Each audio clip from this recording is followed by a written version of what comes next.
A. A comme première lettre de l'alphabet.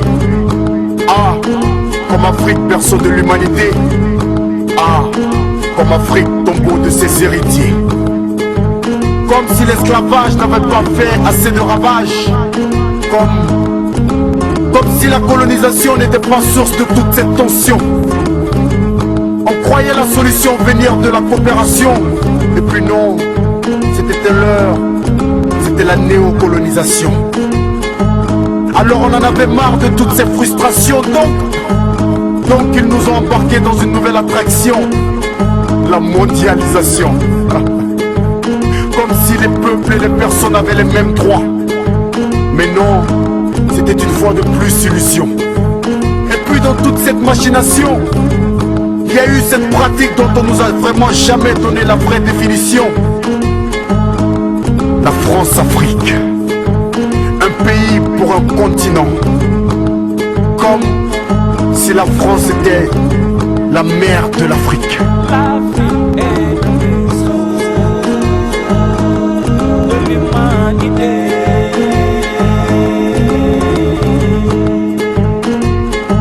La France-Afrique, la France en Afrique, ou l'Afrique à la France. Je cherche toujours un sens à ce mot, à ce sens. France-Afrique.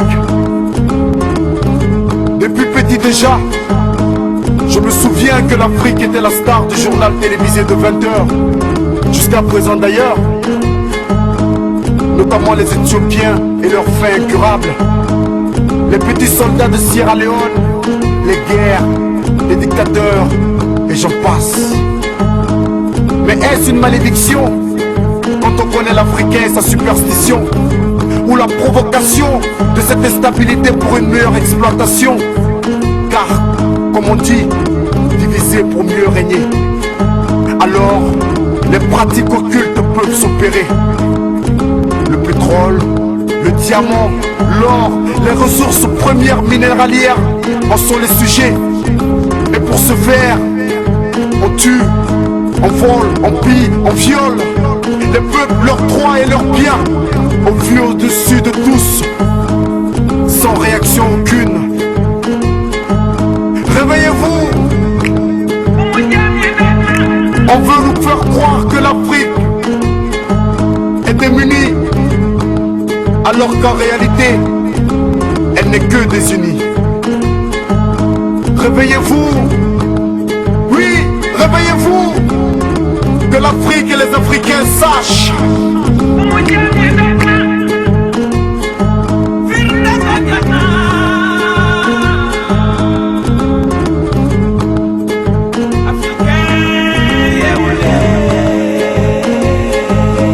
Réveillez-vous, oui, réveillez-vous. Que l'Afrique et les Africains sachent que l'Afrique et les Africains marchent. Et quant aux politiciens, qu'ils sachent qu'ils ne sont que des pions dans un échiquier à échec.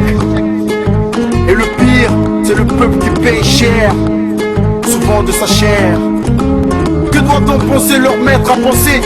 Ceux-là même victimes de la France-Afrique, de par leur idéologie, et qui en ont payé le prix, de par leur vie. Kwame Nkrumah, Thomas Sankara, Nelson Mandela, Lumumba.